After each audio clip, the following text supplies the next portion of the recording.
où c'est marqué salade, tomate, etc. Cette liste-là, qui vous l'a établie? C'est ma femme qui me l'a établie. Ce jour, il disait, il faut que les hommes fassent le marché, que les femmes restent à la maison. Vous savez aussi faire la cuisine?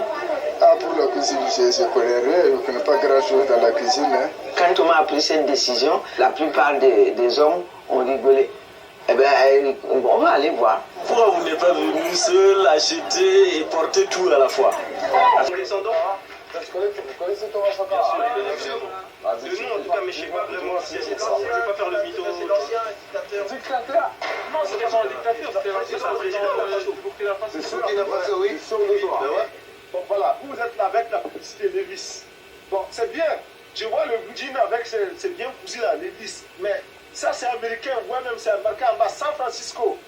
C'est écrit San Francisco. Qu'est-ce que vous voulez qu'on fasse?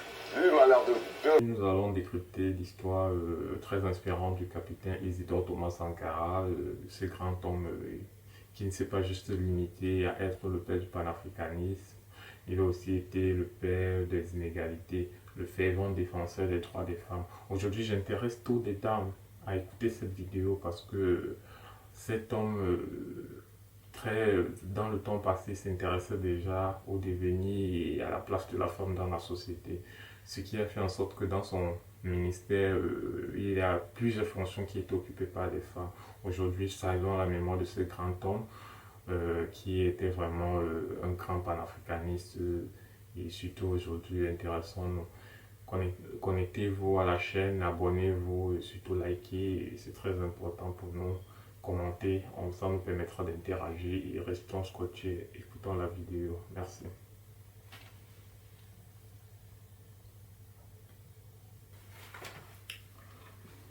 Madame et monsieur, bonsoir, bienvenue à la nouvelle chaîne Afro 500, la chaîne de décryptage et d'analyse des faits divers politiques et la... Non, je connais pas bien, je vais pas te mentir. Hein.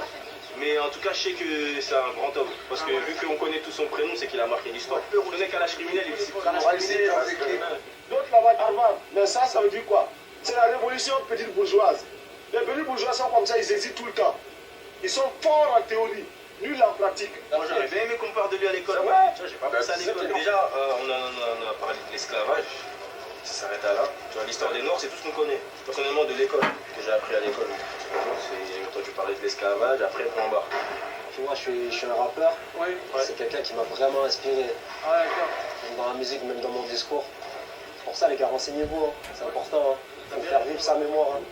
Attention à toi, mon frère. Bonne journée. Merci les gars, en tout cas. Prenez soin de vous. À bientôt. Merci à vous. Hein. Je vous remercie. L'impérialisme, les mauvais élèves, les mauvais professeurs, la patrie ou la mort, nous vaincrons.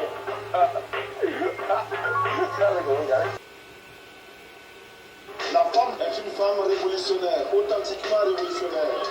Défendre la femme coûte que coûte. On avait un modèle parfait de féminisme ici même au Burkina Faso. On a forcément des ennemis, et ils sont nombreux. Ces ennemis, c'est d'abord le capitalisme international. Sankara, ce qu'il dit bien, c'est qu'on ne s'ennuyait pas, quoi. Et c'est pas la politique des focus d'appuyer là où ça faisait mal, quoi. C'est digne d'un roman, c'est digne d'un film, tu vois, c'est Hollywood presque. La patrie ou la mort, nous verrons.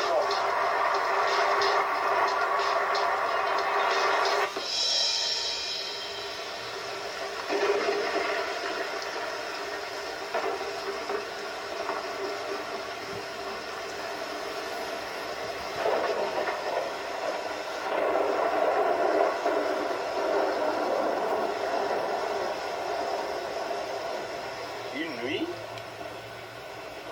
on tape à mon portail, je me lève. Je ne suis pas venu seul parce que bon, ce qu'il fallait acheter, bon, je ne connaissais pas, donc elle me montre comment, elle me montre puis je paye. On est ensemble, je vais dans le panier. La femme est presque complète. S'il vous plaît, est-ce que ça vous fait plaisir de sortir avec votre mari pour venir au marché et qu'il le paye le condiment? Ça vous fait plaisir? Ça ne me fait pas plaisir puisque moi je le faisais seul. Maintenant vous êtes... Oui, bon, lui il devait le faire seul aussi pour savoir les difficultés qu'on rencontrait aussi, quoi. Mais qui fait ça? Enfin, voilà, franchement, qui fait ça? Moi, ça m'a fait mourir de rire le jour où j'ai su à propos de cette anecdote. J'étais là, non mais c'est grave, c'est-à-dire que le gars a appliqué son programme à la lettre. Vous allez savoir ce que c'est que l'expérience d'être une femme en fait. D'aller et de partager finalement ce qu'on appelle aujourd'hui la charge mentale, et ben on va se partager ça. On voit le féminisme comme un courant qui est venu d'ailleurs, parce que maintenant quand on est féministe, vous entendez des féodaux nous dire non, ça c'est chez les blancs, ça m'étonne, parce qu'on avait un modèle parfait de féminisme ici même au Burkina Faso. Tu te dis mais aujourd'hui on est encore en train d'écrire des tweets complètement dingues pour juste affirmer ça. Lui il dit ça, on est en 84. Peu d'argent au Burkina Faso, mais des idées. Après la semaine de la femme, la journée du marché obligatoire pour l'homme et la charte de la famille, la télévision locale lance les colombes de la révolution.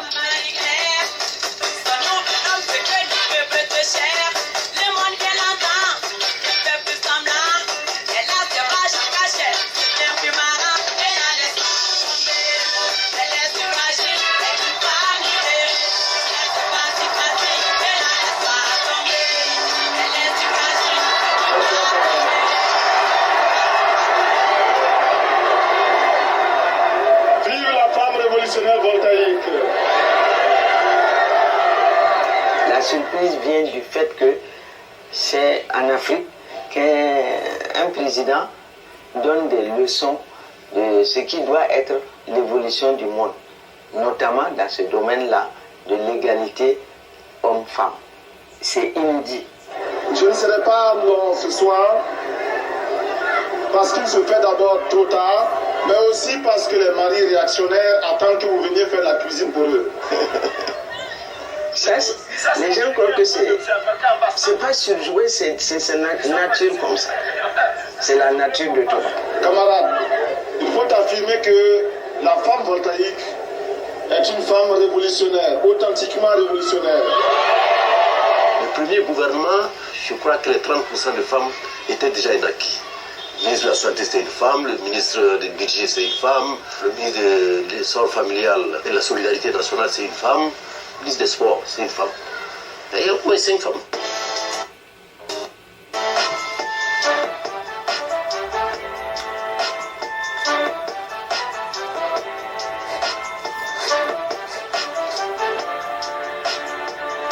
Nous devons donner à chaque femme le moyen de gagner honnêtement et dignement sa vie.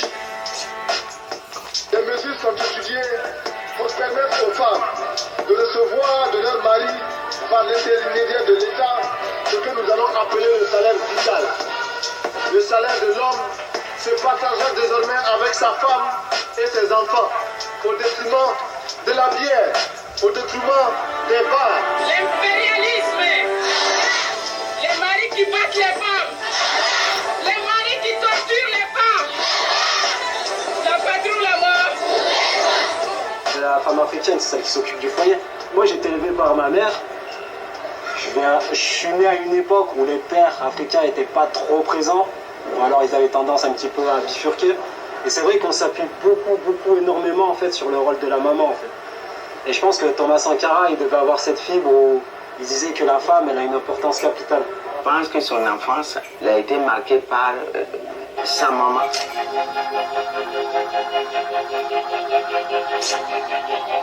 On sent bien une empathie particulière. Il a vu sa mère, enfin il a vu toutes ces femmes paysannes qui passent leur vie à travailler, tout ça. Il en parle comme s'il le ressentait.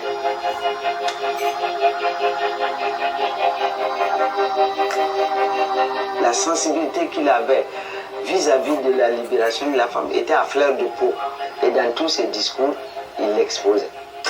Dans une même famille, deux élèves, une fille et un garçon, quand ils rentrent à la maison, la fille elle a des travaux, elle doit faire la cuisine, elle doit aider sa mère à faire de ceci et cela. Le garçon lui sort pour aller s'amuser et ne revient le soir que pour manger. Je pense que cette tradition qui avait pour ambition de faire de la femme un être qui doit rester à la maison et s'occuper des enfants, de la famille, a même été attaquée pour la première fois au Burkina Faso par Thomas Sankara. À l'école même, quand les filles sont en grossesse ou des choses comme ça, on les renvoie, n'est-ce pas? On les exclut, on le laisse le garçon. Donc le garçon peut faire autant d'enfants qu'il veut. Dès la 6e, s'il commence à faire des enfants, jusqu'en terminale, on ne le renverra jamais. Mais la fille, même si elle est à un jour de son bac, elle fait un enfant, Léo, allez, renvoyer. Bon, il faut à ce niveau-là aussi, par une éducation sexuelle, apprendre aux filles et aux garçons, chacun, à connaître les dangers, les risques et de tel ou tel acte.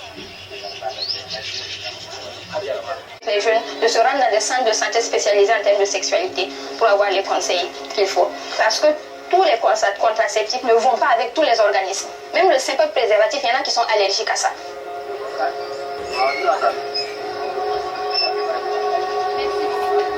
Prendre la parole, c'est prendre le pouvoir. Et toujours dans ce domaine, encore mon idole, c'est Thomas Sankara, qui arrivait vraiment à capter l'attention par la puissance du message qu'il véhiculait. Toute sa politique, finalement, c'est de dire on est capable. On est capable d'avoir une autonomie en termes d'agriculture. On est capable de lancer de nouveaux projets. On parlait du féminisme. On est capable. Et même l'écologie. C'est-à-dire que le type, il était tellement en avance sur son temps.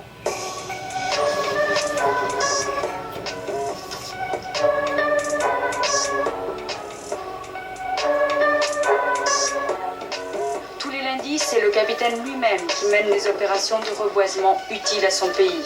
Lorsque l'on dit que le désert gagne plus de 7 km par an dans notre pays, ce n'est pas visible.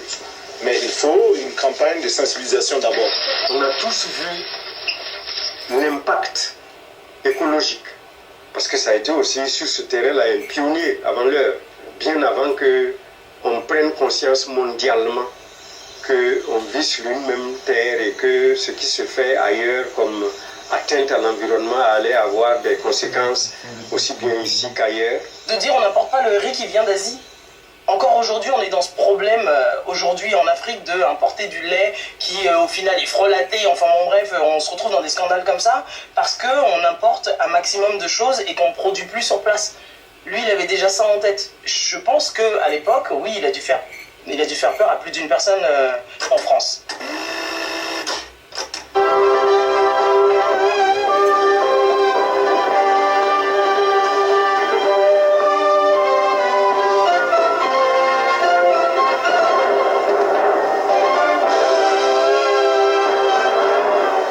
La participation du camarade président à la conférence internationale sur l'arbre et la forêt est une occasion pour relancer le dialogue avec la France.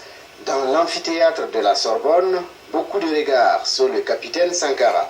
Le capitaine Sankara a dénoncé courageusement l'égoïsme des plus nantis vis-à-vis des pays victimes des catastrophes naturelles. Le pillage colonial a décimé nos forêts sans la moindre pensée réparatrice pour nos lendemains. Nous voulons donc affirmer que la lutte contre la désertification est une lutte pour l'équilibre entre l'homme, la nature et la société. Aujourd'hui, on est sensible à l'écologie. Mais sauf que lui, ses problèmes, ils étaient là déjà. La sécheresse, elle était là. La déforestation, elle était là. Lui, il a répondu directement aux soucis qui se posaient devant lui, parce que c'était vital. C'est vrai que c'est très actuel, hein. C'est vrai que c'est un visionnaire. On peut voir un message messianique dans son discours. Et moi, je pense que c'est la nécessité surtout. Il sera interdit de couper le bois. Désormais, tout véhicule transportant du bois sera arrêté. Et des amendes lourdes seront prononcées contre le propriétaire du véhicule. Et nous permettrons ainsi à la nature de se reproduire de façon harmonieuse.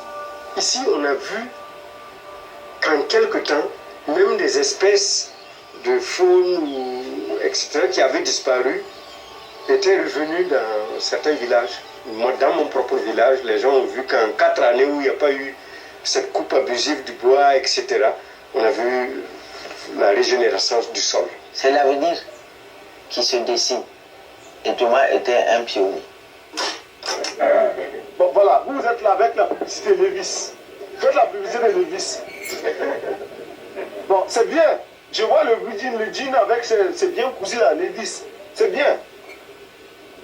Mais ça, c'est américain. Ouais, même c'est marqué en bas San Francisco. C'est écrit San Francisco. Qu'est-ce que vous voulez qu'on fasse? Comment on fait? You got your money, huh? Coming to kill, but you gotta put down the mill L'Afrique doit avoir son propre marché. L'Afrique doit avoir ses propres lunettes pour regarder le monde. Donc, matérialiser le consommant local, consommant burkinabé comme l'a voulu Thomas Sankara. Ma délégation et moi-même, nous sommes habillés par nos tisserands, nos paysans.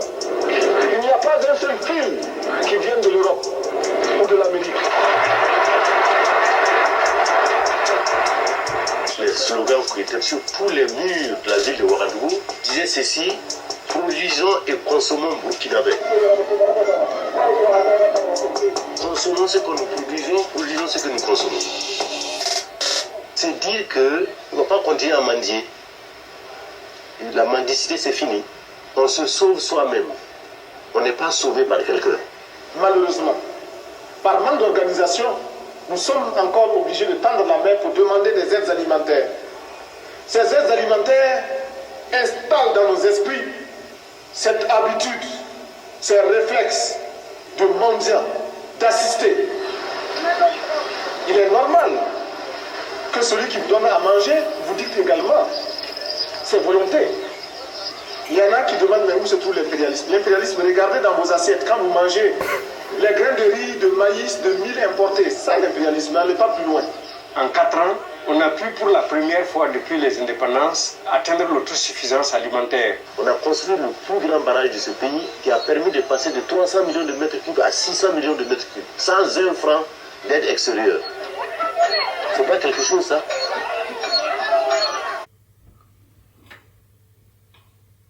Ouais, mesdames et messieurs, merci d'avoir regardé la vidéo. Aujourd'hui, l'histoire inspirante de ce grand homme, ça nous laisse vraiment à croire que avoir perdu ces pareilles personnes, c'est un grand fossé. Et j'imagine, je pense que les pareilles personnes comme ça, il nous faut 2 siècles pour les retrouver.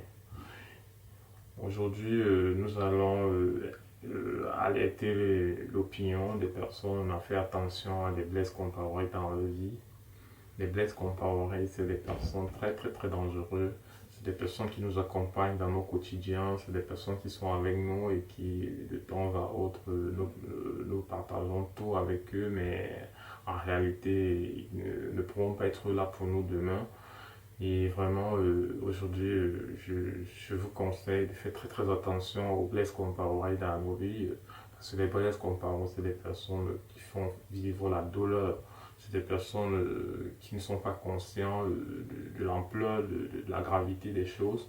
Et aujourd'hui, je vous demande, s'il vous plaît, faites attention aux Blaise Compaoré dans vos vies.